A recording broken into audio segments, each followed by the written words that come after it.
নমস্কার বন্ধুরা, আজকে আমি আবার এসেছি একটা রূপকথার গল্প নিয়ে, যার কোনো লেখক নেই। কবে কোন কস্মিন কালে লেখা হয়েছিল সেই গল্প, তাই বড়দের মুখে মুখে চলে এসেছে প্রাচীনকাল থেকে। সেই গল্পই লিপিবদ্ধ করে বই তৈরি করা হয়েছে, সেই গল্পই আমি তোমাদের শোনাই। কথায় বলে ভক্তের বোঝা ভগবানে বয়। তো সেই রকমই এক ভক্তের গল্প তোমাদের বলবো। তো এক ব্রাহ্মণ ছিল। গল্প শুরু করলাম মুরকির হাঁড়ি। সেই ব্রাহ্মণের গল্প তোমাদের বলবো। এক গ্রামে এক ব্রাহ্মণ ছিল। সে যেমন সৎ তেমনি নির্ভব। শুধু তাই নয়, লোভ তো তার ছিলই না। অসৎ বলে কোনো কাজই করতো না। শুধু তাই নয়, সে মা দুর্গার স্তব করত রোজ। মা দুর্গার পরম ভক্ত ছিল। প্রত্যেক দিন 1000 দুর্গা নাম জপ করত। তারপর সে সবকিছু করত। কিন্তু এসব হলেও কি হবে, দুবেলা দুমুঠো খেতে পেত না। সে খুব দরিদ্র ছিল। তার বউ আর তার 3টে সন্তানকে নিয়ে তার সংসার ছিল। তবুও তাদের মুখে কোনোদিনও দুঃখ ছিল না। হাসি থাকতো, খুশিতে থাকতো। কিন্তু যখন বাচ্চারা খাবার জন্য কান্নাকাটি করতো, তখন তার স্ত্রী আর ব্রাহ্মণের মনে খুব দুঃখ হতো যে আমরা বাচ্চাদের মুখে একটু খাবারও তুলে দিতে পারি না। কিন্তু একদিন বাচ্চারা এমন কাঁদতে শুরু করলো, ব্রাহ্মণ আর থাকতে পারল না। ব্রাহ্মণ করলো কি, মনের দুঃখে মা দুর্গাকে ডাকতে ডাকতে ঘর ছেড়ে বেরিয়ে চলে গেল বনের দিকে। বনের মধ্যে গিয়ে একটা নির্জন স্থান দেখে সেখানে বসে মা দুর্গার নাম জপ করতে লাগলো আর বলল, হে মা দুর্গা, এ আর দুঃখ সহ্য হয় না। আমার জন্য তো কিছু চাই না, আমার ছেলেপুলেগুলোকে একটু কষ্ট দিও না। তো ভাগ্যক্রমে শিব ও দুর্গা ওখান দিয়ে যাচ্ছিল। দুর্গা ঠিক করে রেখেছিলেন ব্রাহ্মণের কষ্ট তিনি তাড়াতাড়ি দূর করে দেবেন। তো ওখান দিয়ে যাচ্ছিলেন যখন, তখন ব্রাহ্মণের কাতর প্রার্থনা শুনে শিব ও দুর্গা নিচে নেমে এলেন। ব্রাহ্মণ তো চোখ বুজে মা দুর্গার ধ্যান করছিল।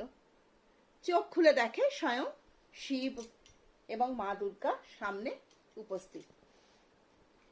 ব্রাহ্মণ তো সঙ্গে সঙ্গে মাটিতে লুটিয়ে পড়ে প্রণাম করে বলল, হে মা দুর্গা, হে বাবা মহাদেব, আমার ছেলেপুলে ঠিকমতো খেতে পায় না, ওদের দুবেলা পেট পুড়ে খাওয়ার একটা ব্যবস্থা করে দাও। মা দুর্গা তখন একটা মাটির হাঁড়ি ব্রাহ্মণের হাতে দিল। বলল, শোনো ব্রাহ্মণ, এই হাঁড়িটা তোমাকে দিলাম, এটাকে উল্টে দিয়ে ঝাঁকুনি দিলে খুব ভালো ভালো মুরকি পড়বে হাঁড়িটা থেকে। আর হাঁড়িটা নিয়ে শিব ও দুর্গা হাঁড়িটা দিয়ে অন্তর্ধান হয়ে গেলেন। ব্রাহ্মণ হাঁড়িটা নিয়ে বাড়ির দিকে রওনা দিল। কিছু দূর গিয়ে ব্রাহ্মণ টের পেল যে ব্রাহ্মণের খুব বেজায় খিদে পেয়েছে। তখন সে নদীতে স্নান করে উঠে 1000 বার দুর্গা নাম স্তব করে তারপর হাঁড়িটাকে উল্টে ঝাঁকিয়ে দিল। দেখলো অনেক ভালো ভালো মুরকি পড়েছে। কি তার গন্ধ, কি তার স্বাদ! তো মুরকিটা পেট ভরে খেয়ে আবার ব্রাহ্মণ হাঁড়িটা নিয়ে চলা শুরু করলো। চলতে চলতে সন্ধ্যার সময় সে একটা গ্রামে এসে পৌঁছলো। তার গ্রাম তার থেকে এখনো অনেকটা দূর। তো সামনের রাস্তা খুব খারাপ, বাঘ ভাল্লুক চোর ডাকাতের ভয়। তাই ভাবলো রাস্তায় চলাটা একদম ঠিক হবে না, এখানে কোনো রকমে রাত কাটিয়ে দেবে। খুঁজে খুঁজে একটা মুদির দোকানে হাজির হলো।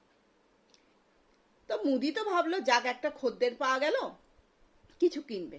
কিন্তু ব্রাহ্মণ এসে বলল, দেখো ভাই, আমি কিছু খাবো না, আমার কিছু চাই না, আমাকে শুধু 1 গ্লাস জল দাও আর আমি রাতটুকু এখানে থাকবো, তারপর কাল সকালে চলে যাব। মুদির মনটা খারাপ হয়ে গেল, যা এর কিছুই আমার বিক্রি হবে না। যাকে সে বললো, দেখলো যে ব্রাহ্মণ, তো ব্রাহ্মণকে তাড়িয়ে দিলে তার আবার অভিশাপ লাগবে, তাই জন্য ব্রাহ্মণকে দোকানের একপাশে থাকতে অনুমতি দিল। ব্রাহ্মণ কি করলো, 1 গ্লাস জল নিয়ে হাঁড়িটা ঝাঁকিয়ে মুরকি বার করে খেয়ে জল খেয়ে শুয়ে পড়লো। কিন্তু এই মুদি তার আর চোখে দেখলো ব্রাহ্মণ কি করছে। তখন ভাবলো, বারে ওই জন্যই ব্রাহ্মণ আমার দোকানে কিছু কিনলো না, খেলো না। ঠিক আছে, যেই ব্রাহ্মণ গভীর ঘুমে চলে গেল, তখন মুদির হাঁড়িটা নিয়ে নিজের কাছে রেখে, ঠিক ওই রকম দেখতে একটা হাঁড়ি মুদির কাছে, ব্রাহ্মণের কাছে রেখে মুদি চলে গেল। হাঁড়িটা নিয়ে দোকানে ঢুকে গেল, ব্রাহ্মণের হাঁড়িটা নিয়ে। ব্রাহ্মণ কিন্তু কিছুই টের পেল না। পরের দিন সকাল হতে ব্রাহ্মণ ভাবলো এটাই বোধহয় সেই হাঁড়ি, মা দুর্গা যেটা দিয়েছেন। তিনি সেই হাঁড়িটা নিয়ে বাড়ির দিকে চলতে শুরু করলো। বাড়ি পৌঁছে বলল, গিন্নি একটা থালা নিয়ে এসো, বাচ্চাদের খাবারের ব্যবস্থা হয়ে গেছে। এই হাঁড়িটাকে উল্টে ঝাঁকুনি দিলে মুরকি পড়বে। তো গিন্নি তো একটা থালা নিয়ে এলো। ব্রাহ্মণ যতই ঝাঁকায় মুরকি আর পড়ে না। তখন ব্রাহ্মণই বলল, তোমার মাথাটা খারাপ হয়ে গেছে, তুমি এই না খেতে পেয়ে, না কিছু পেয়ে তোমার মাথাটা একদম খারাপ হয়ে গেছে, তুমি পাগল হয়ে যাচ্ছ। হাঁড়ি থেকে আবার মুরকি পড়ে নাকি, যত সব কথা। তখন ব্রাহ্মণ, না মা দুর্গা আমাকে দিয়েছেন। বলে, মা দুর্গা খেয়ে দে কাজ নেই, তোমাকে দেখা দিয়েছেন, তোমাকে আবার দিয়েওছেন, এসব কথা তুমি বলো না, কই পড়ছে কিছু। ব্রাহ্মণ তো খুব দুঃখে আবার সেই বনের দিকে চলে গেল। বনে গিয়ে আবার মা দুর্গাকে স্তব করতে শুরু করলো। মা দুর্গা এলেন, বললেন, কি ব্যাপার ব্রাহ্মণ, তোমাকে তো আমি একটা হাঁড়ি দিলাম। তখন ব্রাহ্মণ বলল যে, না মা, সেই হাঁড়ি থেকে কিছু পড়ছে না। তখন মা দুর্গা বললেন, তুমি বড়ই সৎ আর বড়ই ছেলে মানুষ, তুমি বুঝতে পারলে না মুদির দোকানে যে তুমি ছিলে, মুদি তো তোমার হাঁড়িটা নিয়ে নিয়েছে, নিয়ে তোমাকে অন্য হাঁড়ি দিয়েছে। আচ্ছা, এই নাও আর একটা হাঁড়ি। কিন্তু এই হাঁড়িতে কি হবে সেটা কিন্তু মা দুর্গা বললেন না, হাঁড়ি দিয়েই অন্তর্ধান হয়ে গেলেন।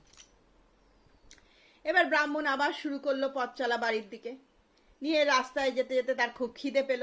সে আবার ওই নদীতে স্নান করে 1000বার দুর্গা নাম জপ করে তারপরে হাঁড়িটাকে ঝাঁকুনি দিয়েছে।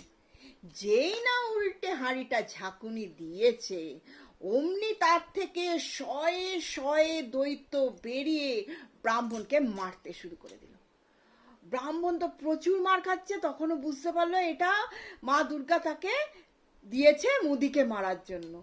তখন ও করলো কি, কোনো রকমে হাতড়ে হাতড়ে হাঁড়িটাকে সোজা করে দিল। ব্যাস, সঙ্গে সঙ্গে দৈত্যগুলো ভ্যানিশ হয়ে গেল। তখনও সেই হাঁড়িটা নিয়ে আবার গিয়ে গায়ের সেই মুদির দোকানে এলো। মুদি এবার দেখলো, বারে ব্রাহ্মণের হাতে তো আর একটা হাঁড়ি, তাহলে এটাও তো নিতে হবে, এতে নিশ্চয়ই আরো ভালো সন্দেশ ফন্দেশ পড়বে। বলে সে করলো কি, ব্রাহ্মণকে ডাকলো, আসুন ব্রাহ্মণ দেবতা, আসুন বসুন, একটু বাতাসা দিয়ে জল খান। দিয়ে তখন ব্রাহ্মণ বলল, ঠিক আছে আমি এসে খাচ্ছি, আমি একটু নদীতে স্নান করে আসি, তুমি ততক্ষণ সব জোগাড় করে রাখো, আমি আসছি, হাঁড়িটাকে দেখো। হাঁড়িটা রেখে ব্রাহ্মণ কিন্তু দূরে একটা ওই মুদির দোকানের পাশের দেওয়ালের ফাঁকে গিয়ে দাঁড়িয়ে রইল দেখার জন্য। সঙ্গে সঙ্গে মুদি আর তর সইল না, নিয়ে হাঁড়িটা উল্টে যেই ঝাঁকুনি দিয়েছে, অমনি দৈত্যগুলো বেরিয়ে এসে মুদিকে কি মারতে শুরু করে দিয়েছে। এদিকে মারে, ওদিকে মারে, সেদিকে মারে, উল্টে মারে, পাল্টে মারে, সে একদম বিচ্ছিরি ব্যাপার। মুদি তো হাউ মাউ করে কাঁদছে। মুদির বউ, ভেতর থেকে মুদির বউ, মুদির ছেলে বেরিয়ে এসেছে, তাদেরকেও দৈত্য মারছে। তখন ব্রাহ্মণ এসে বলল, কি কেমন, আমার হাঁড়ি নিয়েছিলে না, এবার মার খাও। তখন মুদি বলছে, আমাকে ক্ষমা করুন ব্রাহ্মণ ঠাকুর, আমি আপনার হাঁড়ি ফেরত দিয়ে দিয়েছি, আপনি এদের থামান। তখন ব্রাহ্মণ বলল, আমার হাঁড়ি ফেরত দেবে? বলছে, হ্যাঁ আমি এক্ষুনি দিয়ে দিচ্ছি। তখন ব্রাহ্মণ কি করলো, হাঁড়িটা সোজা করে দিল। ব্যাস, দৈত্যরা ভ্যানিশ হয়ে গেল। মুদি এসে তাড়াতাড়ি করে ব্রাহ্মণের হাঁড়িটা দিয়ে দিল। ব্রাহ্মণ এবার আর বোকামি করলো না, ঝাঁকিয়ে দেখে নিল তা দিয়ে মুরগি পড়ছে কিনা। তারপর দুটো হাঁড়ি নিয়ে সে বাড়িতে চলে গেল। বাড়িতে গিয়ে বলল, গিন্নি গিন্নি, সব যা কলসি হাঁড়ি পাতিল থালা যা আছে সব নিয়ে এসো, যা বাসন আছে। বললো, তুমি কি একদম পাগল হয়ে গেছো? ব্রাহ্মণী বলছে, আবার কি করবে, তুমি দুইটা হাঁড়ি নিয়ে এসে কি করছো? বলে, তুমি আগে নিয়ে এসো না, দেখো না। তখন ব্রাহ্মণী ভাবলো, এ তো একদম পাগল হয়ে গেছে, ছেড়ে দাও ওর কথা, আমি নিয়ে যাই। বলে নিয়ে চলে এলো। নিয়ে আসতেই ব্রাহ্মণ ঝাঁকুনি দিয়ে দিয়ে সবেতে মুরকি ভরে নিল। মুরকি ভরে তখন ব্রাহ্মণই তো অবাক হয়ে গেল, হ্যাঁ তুমি তো ঠিক বলেছ। মুরকি ভরে ব্রাহ্মণ বলল, নাও এবার তোমরা খাও, কি সুন্দর স্বাদ, কি সুন্দর তার গন্ধ, কি সুন্দর মিষ্টি। তো খেয়ে তখন ব্রাহ্মণের মাথায় একটা উপায় বেরোলো। ব্রাহ্মণ বলল, আমরা একটা মুদির দোকান দেবো, সেখানে আমরা মুরকি বিক্রি করব। এরকম করে মুরকি বিক্রি করতে করতে ব্রাহ্মণ ধনী হয়ে গেল। তো ব্রাহ্মণের মুরগির তো ভীষণ স্বাদ, তাই যত দূর দূরান্ত গ্রাম থেকে লোকে ব্রাহ্মণের কাছে আসে সেই মুরগিটাই কিনতে। এরম করে তো ব্রাহ্মণের অর্থ উপার্জন হয়, তার ছেলে পুলে নিয়ে ভালোই থাকে। কিন্তু সেই দেশের রাজার কানে গেল ব্রাহ্মণের কাছে একটা হাঁড়ি আছে, তাই দিয়ে নাকি এরকম সুন্দর সুন্দর মুরগি পড়ে। তখন তো রাজা ব্রাহ্মণকে ডেকে পাঠালো, বলল যে দাও, তোমার হাঁড়ি আমাকে দিতে হবে, তুমি আমার রাজ্যে বাস করো, তুমি এরম করতে পারবে না, তোমার হাঁড়ি আমাকে দিতে হবে। তখন ব্রাহ্মণ বলল, আমি একটা গরিব ব্রাহ্মণ, আমার হাঁড়ি নিয়ে আপনি কি করবেন, আপনার তো অনেক ধন দৌলত আছে। রাজা বললেন, শুনবো না। ব্রাহ্মণও কিছু দেবে না কিছুতেই, রাজাও কিছুতেই ছাড়বে না। তখন রাজা করলো কি, সৈন্য সামন্ত পাঠিয়ে ব্রাহ্মণ ওই ঘর থেকে মুরগির হাঁড়িটা নিয়ে চলে এলো। ব্রাহ্মণ মনে দুঃখে বাড়ি গেল, গিয়ে ভাবছে, আচ্ছা রাজা, তুমি এত অত্যাচার করছো তোমার প্রজাদের ওপর, তাহলে তুমি তো জানো না আমার আর একটা হাঁড়ি আছে। ঠিক আছে, তোমার আমি উচিত শিক্ষা দেবো। ব্রাহ্মণ পরের দিন আর একটা হাঁড়ি নিয়ে রাজার দরবারে হাজির। রাজা ভাবলো ব্রাহ্মণ ভয় পেয়ে গেছে, তাই আর একটা যে হাঁড়ি আছে তা থেকেও বোধহয় কিছু পড়ে, সেটা আমাকে দিতে এসেছে। তখন রাজা বলল, কি ব্রাহ্মণ, তুমি আবার কি এনেছো? না মহারাজ, এই হাঁড়িটা এনেছি, এটা নিন, এটা দিয়ে ভালো জিনিস পড়ে। তখন রাজা বললেন, দেখি। বলে এরম ভাবে উল্টে হাঁড়িটা যেই ঝাঁকিয়েছে, অমনি হাজার হাজার দৈত্য বেরিয়ে এসে রাজাকে এই মারে তো সেই মারে, কান মুলে দিচ্ছে, মারছে, বেধড়ক মারছে। মন্ত্রী, অমাত্য, সেনাপতি, সৈন্য সবাই আসছে রাজাকে বাঁচাতে, তাদেরও মারছে। তখন রাজা বলছে, আমি বুঝেছি বুঝেছি ব্রাহ্মণ, আমি খুব অন্যায় করে ফেলেছি, তুমি আমাকে বাঁচাও। বলল, না মহারাজ, আপনি প্রজাদের ওপর অত্যাচার করছেন, আপনি একটা সাধারণ গরিব প্রজার ওপর অত্যাচার জোর জুলুম করে তার আয়ের সংস্থানটাই কেড়ে নিয়েছেন, তাহলে আপনাকে আমি বাঁচাবো কেন? তখন রাজা বলছে, না না, আমি তোমার মুরগির হাঁড়ি ফেরত দিয়ে দিচ্ছি, তুমি তোমার মতো থাকো, আমি কোনোদিন তোমাকে আর বিরক্ত করব না। বলতে তখন ব্রাহ্মণ করলো কি, হাঁড়িটা সোজা করে দিল, সব দৈত্যরা ভ্যানিশ হয়ে গেল। ব্যাস, রাজা এসে ব্রাহ্মণের মুরগির হাঁড়ি ব্রাহ্মণকে দিয়ে দিল। তখন ব্রাহ্মণ ওই দুটো হাঁড়ি নিয়ে আবার বাড়ি ফিরে এলো, আবার তার ব্যবসা যেমন চলছিল চলছিল। সব লোকেরা জেনে গেল ব্রাহ্মণের কাছ থেকে কোনো রকম বদমাইশি করলে তাহলে তার ফল ভালো হয় না, তাই সবাই ব্রাহ্মণকে ভয়ে সমঝে চলতে শুরু করলো। তো ব্রাহ্মণের পরিবার নিয়ে মুরগি বিক্রি করে সুন্দরভাবে জীবনযাপন করতে লাগলো। তাহলে বুঝলে, এ থেকে দুইটা শিক্ষা পেলাম। কি বলতো, এক হচ্ছে সৎ নির্লোভ ব্যক্তি আর ভগবানে যার ভক্তি আছে, তাকে ভগবান কোনো দিনও কষ্ট দেন না, কষ্ট দূর করার কোনো উপায় ঠিক দিয়ে দেন।